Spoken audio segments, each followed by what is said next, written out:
7월 23일 날 전당대회에서 어떤 사람이 당대표가 되느냐에 따라서 노선이 갈리는 거잖아요. 예컨대 이제 한동훈 위원장이 당대표가 된다면 특검법 받자 뭐 이렇게 갈 수 있고 본인이 내는 특검법으로 받아야 된다라고 주장을 하면 뭐 수용 가능성이 있어 보이는데 예컨대 원희룡 후보나 나경원 후보의 경우에는 결사적으로 반대하지 않겠습니까? 이 108명의 대우가 흔들릴 가능성이 있을까요? 글쎄, 근데 지금 어쨌든 지지율로 봐서는 한동훈 후보가 1위이고 그리고 원희룡 후보가 당대표가 된다고 하면 지금 노선하고 별다른 차이가 없겠죠. 네. 근데 나경원 후보가 당대표가 되면 지금하고도 약간은 좀 틀릴 거예요. 또 다를 거예요. 약간 그 좀 다르거든. 기본적으로 그렇죠. 지금 전당대회 양상도 그렇고 좀 다르단 말이에요. 그러니까 이거를 108명이 똘똘 뭉쳐 결사적으로 막아내야 된다라고 과연 앞장을 쓸까? 말은 그렇게 하겠지. 뭐 공식적으로는 그렇지만 그렇게 적극적이지 않을 가능성도 있거든요. 근데 한번 해봤기 때문에 사실상 김기현 후보를 대표로 만들듯이 실제로 용산의 힘이 또 움직이기 시작했다라는 소문이 또 돌고 있잖아요. 가만히 안 계신다 그분들이. 예상됐던 거고 지금 이게 작년 3월 8일 전당대회와는 완전히 다른 초식으로 들어오잖아요. 지금 문자 익십 이거 얘기해야 돼요. 우리가. 그거에 대해서 천하람 원내대표가 뭐라고 얘기했냐면 이거 문자 공개를 한 것은 김건희 여사의 것이다. 이 얘기를 했어요. 그래서 사실상 전당대회에 개입하고 있는 거 아니냐라는 의혹까지 제기를 한 건데 핵심은 지난 총선에서 김건희 여사가 문자를 보냈다는 거잖아요. 한동훈 위원장한테 문자를 보내서 명품백 문제로 이렇게 난리니 내가 적당한 타이밍에 사과를 하는 장을 좀 만들어다오 했는데 읽고 무시해버렸다. 이 얘기가 이제 어제 그 CBS 라디오를 통해서 터져 나온 겁니다. 근데 그에 대해서 한동훈 위원장 오늘 아침에 반격하기를 아니 나는 대통령실에 공적 라인을 통해서 계속 사과하라고 요구를 했다. 김건희 여사 문자는 사적으로 받은 거다. 그 사적인 거에 대해서 내가 어떻게 답변을 하냐. 나는 공적 라인을 통해서 얘기한 건데 여기까지 온 거예요. 야, 매몰찬 답변인데. 거기다가 이제 오늘 천하람 원내대표는 그거 공개한 거 실제로 김건희 여사 가능성이 있다. 이제 이렇게 보는 거죠. 실제로 친윤 의원들이 작업 들어간 거 아니냐 이런 얘기도 합니다. 아니 일단 재밌네. 네. 두 사람이 주고받은 문자잖아요. 그렇죠. 근데 한동훈 후보가 그거를 흘렸을 리는 만무한 거고. 그러네. 그러면 다른 한쪽밖에 없으니까 그건 논리적으로 당연한 김건희 여사밖에 그거죠. 근데 단톡방이 아니니까. 근데 그러면 왜 흘렸을까? 그건 이 상황에서 전당대회가 이제 20일도 안 남은 상황에서 왜 흘렸을까? 그건 의도는 명백해 보이죠. 그러니까 작년 3월 8일에 있었던 전당대회는 대통령이 힘이 셀 때니까 그리고 집권 초기라 어쨌든 적어도 국민의힘 당원들 사이에서는 대통령 밀어주자는 분위기가 있을 때니까 그냥 힘으로 밀어붙여 갖고 지지율 맨 밑에 있던 분을 당대표로 만들었습니다만 지금은 상황이 바뀌어서 그럴 수 있는 힘이 없잖아요. 근데 분명히 우리가 예상했듯이 이거 가만히 있을 분들은 아니다. 라고 하니까 전혀 새로운 초식이 등장한 건데 이제는 거의 농계 작전 비슷해요. 근데 어제 그 공개된 문자는 공개 한 분도 스스로 밝혔지만 좀 편집을 했다라고 했는데 제가 그 문자 내용을 딱 보고 처음 듣는 순간이 이렇게 폴라이트하게 문자를 보냈을 리는 없어요? 그럴 리가 없거든. 그런 분이 아니에요? 아니 왜냐하면 우리가 영부인의 육성을 여러 차례 들었잖아요. 그렇죠. 뭐 기자하고 통화한 거 또 동생 그리고 또 최재형 목사하고 주고받은 카톡이라든지 만나서 나누는 대화 뭐 여러 차례 있는데 맞습니다. 이건 다듬어도 너무 다듬었다. 기자가 다듬었다? 이렇게 보세요. 뭐 누군간 다듬었겠죠. 그러니까 그리고 아니 그 별 인연도 없는 사람들하고도 그렇게 정말 뭐랄까 좋게 표현하면 격이 없이 그렇게 편하게 하는데 한동훈 후보와는 훨씬 더 오래된 인연이잖아요. 그리고 뭐 수백 개 카톡을 받을 정도로 친분이 있는데 그렇게 정중하게 이렇게 한 거는 조금 많이 마사지가 된 내용이고 그리고 이걸 이 시점에 왜 공개했을까는 뻔히 보이는 거잖아요. 그러니까 새로운 각도에서 공격이 들어오기 시작했다. 이 작전이다. 그거죠. 예. 사실 제가 지난주에 대통령이 이거 얘기하면 안 되겠다. 하여간 얘기 못할 게 너무 많아. 그러니까 하여간 얘기 들었는데 지금 한동훈 위원장에 대해서 원희룡 후보하고 나경원 후보가 일제히 공격에 나섰습니다. 1심은 인간적인 예의가 아니다. 인간적으로 영부인 여사 문자를 받았으면 대응을 해야지. 읽고 답변 안 하는 이거는 인간적으로 이러면 안 된다. 이렇게 공격 들어왔어요. 나는 한동훈 위원장 해명이 이해가 안 가요. 이거는 김건희 여사가 당사자인 문제예요. 그 명품백 문제는. 그러면 대통령실에 공적으로 얘기한다 그러는데 이 공적인 상대가 김건희 여사란 말입니다. 네. 그래서 이럴 때 응답을 안 했다는 건 이해가 안 가는 게 선거 이기는 데 관심이 있었는가도 의문스러워요. 이 정도면은. 이렇게 입식 뭐 했다 그랬는데 아니 독촉을 해서라도 끌어다가 지금 사과를 끌고 와야 될 입장에 있는 게 비대위원장의 근데 저도 입장이지. 그게 그 점이 이해가 안 가는 게 공개적으로는 공식 라인을 통해서는 사과를 요구했다는 거잖아요. 그런데 김건희 여사가 보낸 문자는 읽고 답변을 안 하고 무시를 한 거죠.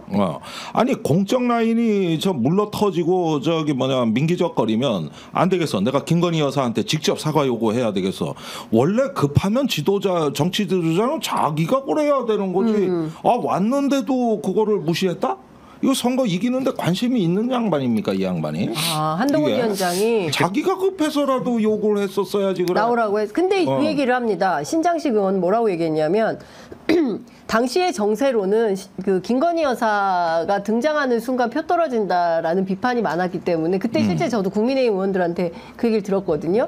김건희 여사가 등장하면 지지율 10% 빠진다. 그러니까 절대 비행기는 타면 안 된다. 이제 이런 얘기가 있었어요. 그때 순방 간다 뭐 이런 얘기가 있어가지고. 근데 그런 차원의 판단 아니었겠니. 아예 김건희 여사를 선거 국면에서 지워버리는 게 선거 전략상 유리하다라고 판단해서 그래서 지난 7개월간 잠적한 거 아닙니까? 독일 순방 이후에 잠적한 이유가 총선 때 지날 때까지는 꼭 처박혀 있자 이거였잖아요. 네. 그래서 이래 됐지만은 사실 선거라는 게 이게 플랜 B라는 게 있고 당연히 있어야지. 그러면은 총선 2월 달에 이제 거의 국민의힘이 이기는 분위기였는데 네. 그러면은 그 분위기로 간다면 문제가 없죠. 안 나오고. 그런데 막판으로 가는데 런종석 터지고 뭐 하고 막 그랬는데 그러면 아무 대책도 못 써보고 지면 그것처럼 무능한 장수가 어디 있습니까? 한동훈 위원장이 근데 이 문자가 온 시기가 언제예요? 이걸 봐야 될까요? 금년 1월이라는 거예요. 그래서 사실은 그 가능성이 있어 보여요. 왜냐하면 금년 1월만 해도 국힘이 총선 분위기가 좋다고 판단할 수 있는 상황이었거든요. 그렇죠. 여론조사까지는 그렇죠. 그렇기 때문에 오히려 이거 총선 이길 것 같은데 총선 이기면 그 공이 다 내게 돌아와야 되는데 이거를 나눠 가질 이유가 있냐 내가? 한동훈 위원장 입장에서 그렇게 판단했을 수도 있을 것 같고 왜냐하면 원래는 상식적으로는 문자를 받았으면 답장을 어떤 내용이라도 보내는 게 맞죠. 그렇죠. 그리고 이게 중요한 문제이기 때문에 그런데 안 보낸 거는 저도 무슨 생각에서 안 보냈을까 궁금하긴 하는데 이 문자가 온 게 1월이기 때문에 시기적으로 내가 비대위원장으로 연말에 막 와서 이렇게 분위기 좋은데 이거 그냥 내가 끌고 가서 내가 다 총선에 공을 1등 공신으로 해야 되는데 영부인 사과 이런 거로 내 포션이 작아지는 것을 내가 굳이 할 필요 있나? 라는 판단이 했을 수도 있을 것 같고 여러 가지 가능성은 있어요. 아직은 다 추측인데 근데 정말 어제 공개된 내용대로 그렇게 문자가 정중하게 왔다면 저는 그 가능성도 있을 것 같아요. 아니 1월 사람이 아닌데 왜 이렇게 정중하게 문자를 보냈지? 이거 이상한데? 이거 혹시 함정 아니야? 이런 생각도 하지 않았을까? 왜냐하면 평소와 너무 다르니까. 그러니까. 아니 그런데 집권 세력 내 신뢰 수준이 그 정도라면 내가 보기에는 총선의 어떤 패배 길로 사실상 가고 있었다. 그러니까 깨졌잖아요. 그러니까 가고 있다고 보는데. 그러니까 서로 공로가 이게 내가 그때 적기에 나와가지고 명품백 사과에서 국민의힘이 이긴 거야라고 하는 공로를 나눠 가질 것을 싫어하지 않았을까라는 생각을 해보는 것이죠. 근데 이걸 공개한 분이 CBS 김기환 논설실장이네. 네. 그런데 이분이 재밌는 소식을 많이 갖고 있어요. 네. 예, 제가 이분한테 더 재밌는 얘기도 몇 건이 그 중에 한 건도 있는데. 뭔데요? 저기 그 검사장 출신의 법조인하고 윤 대통령이 통화한 내용을 얘기하더라고. 그래서 그 최근에? 한 2달 됐어요. 예. 근데 그 검사장을 논설위원이 만난 거예요. 김논설위원이 만났는데 윤 대통령 말이라고 전화하면서 내가 경로했다는데 녹취 파일이 있어? 경로했다는데 그런 거 없잖아. 뭐 이런 식의 얘기를 하더래요. 증거 있어 이런 거. 증거 있어. 야당이 뭐 그런다는데 야당이 그런 증거 있어. 뭐 이런 얘기를 했다는 얘기도 내가 들어본 바가 있는데. 네. 그런데 은근히 이분이 뭐 법조계 뭐 좀 네트워크가 좋은가 봐. 네. 근데 법조 아니고 이분 정치 어쨌든 하는데 그 여하튼 이제 중요한 거는 친윤계 쪽에서 흘렸을 가능성이 있지 않겠냐. 그래서 사실상 이것은 작전이다. 이렇게 한동훈 캠프에서는 보고 있는 것 같고 중요한 포인트는 그래서 7월 23일 날 있을 전당대회에서 어대한 분위기는 이제 아닌 것 같아요. 그러면 과연 이게 흔들려서 이제 그 용산의 힘이 발동을 해서 지금 막 폭로전을 하고 있는 거니까 원희룡 장관이 당대표 될 가능성도 있지 않나요? 그 결국에는 네. 제가 그전에도 말씀드렸습니다만 한동훈 후보를 향해서 배신자론을 제기하는 건 전혀 선거판을 흔들 수 있는 이슈는 안 되는 것이고 한동훈 후보에 대한 도덕적인 공격이나 아니면 다른 법적 문제를 제기하면서 그래서 한동훈으로는 안 된다. 네. 다음 대선에 결국엔 그 공격이 가장 유효한 공격이 될 거라고 하는데 네. 이거는 이제 일종의 도덕성에 대한 공격이 들어온 거예요. 훅 들어왔어요. 네. 예상치도 못했던 방법으로 이건 거의 훅이 그냥. 그러니까 이건 거의 영부인이 직접 몸을 던져서 공격을 한 거잖아요. 논계 작전이에요? 아니 둘 사이에 주고받은 문자가 공개가 됐는데 그럼 누가 흘렸겠어요 이게. 그러니까. 두 사람 중에 한 명인데. 아니 근데 이렇게 대놓고 전당대회에 영부인이 개입한 적이 있었어요?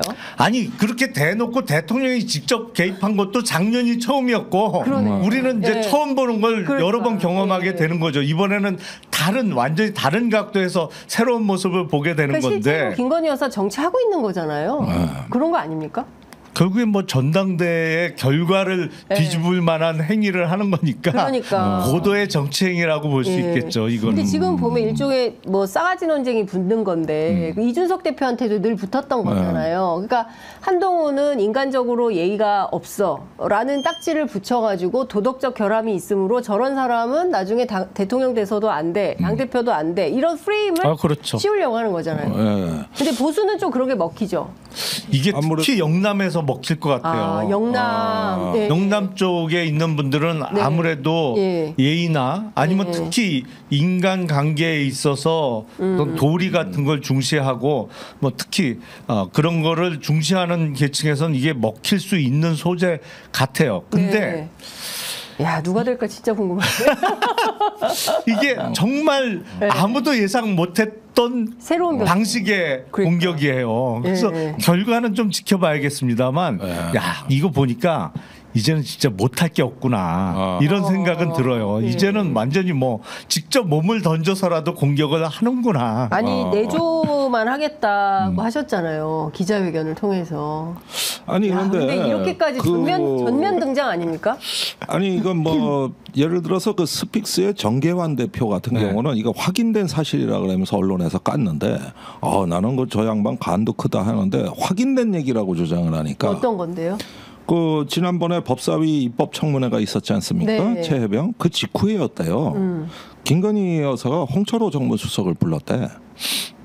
그래가지고 지금 국회에서 저 특검 저렇게 계속 뭐 한다는데 왜 안 맞고 뭐 하시냐. 이게 사실로 확인된 팩트예요? 본인은 그렇게 얘기해요. 근데 그런데 제가 보기에는 그 대통령실에서 확인해주지 않기 때문에 사실로 확인은 안 된 겁니다. 그랬는데 근데 그분의 주장인 거죠? 그 어차피 저기 고소도 못해요. 홍철호 정무수석이 나와가지고 직원들한테 대래 화를 냈다는 거 아니야. 아니 왜 저기 국회에서 하는 특검을 나보고 그러냐. 이러면서 씩씩거려가지고 알려졌다는 거거든요. 네. 그래가지고 뭐 그랬다는 얘기도 있고. 네. 확인해서 대통령실 출입 기자들이 기사 좀 써주십시오. 이런 기사, 이런 글쎄. 얘기가 나오면 확인해서. 그나 방송 중에 그 얘기 듣고 깜짝 놀랐는데 네. 2번을 반복하더라고. 어쨌든 뭐 저희 입장에서는 아직 사실로 확인된 것은 아니니까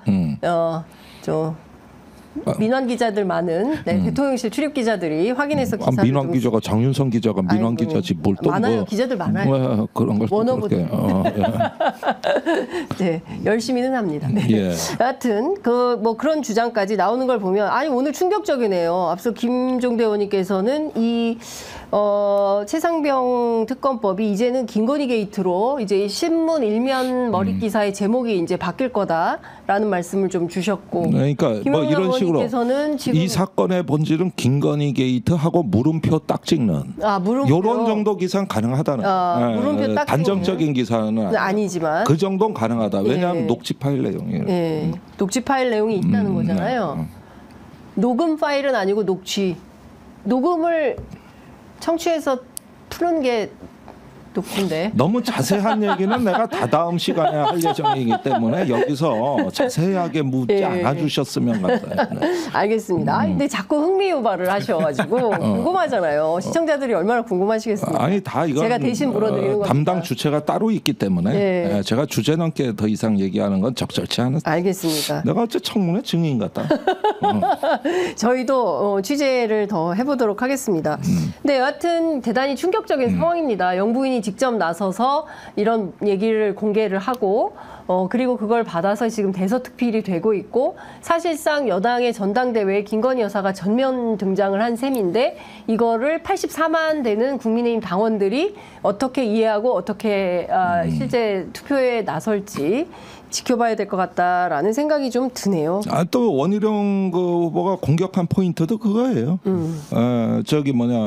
이미 네. 한동훈은 신뢰를 깨버린 이제는 회복이 불가능하다 윤 대통령하고 완전히 어제 엄청 퍼대더라고. 네. 근데 어제 세게 공격이 저쪽에서 들어왔는데 네. 오늘 한동훈 후보 측의 해명은 제가 듣기에 약해요. 그 정도로 이거 해명이 안 될 것 같아요. 네. 그러니까 공적 라인한테 얘기했지 사적 아니 좀 그거는 궁색하죠. 네. 궁색해요. 네. 이유가 그렇게 해갖고는 이거 디펜스 안 될 것 같은데요. 글쎄 말입니다. 넘어갈 수도 조금. 있겠습니까? 이게 완전히 분위기가 여기서 끝날까요? 공격이 그러니까 아닐 것 같은데요. 예. 어제가 시작이었던 것 같은데요. 시작이다. 다음 주에 본격적으로 시작된다. 저하고 문법이 비슷하시네.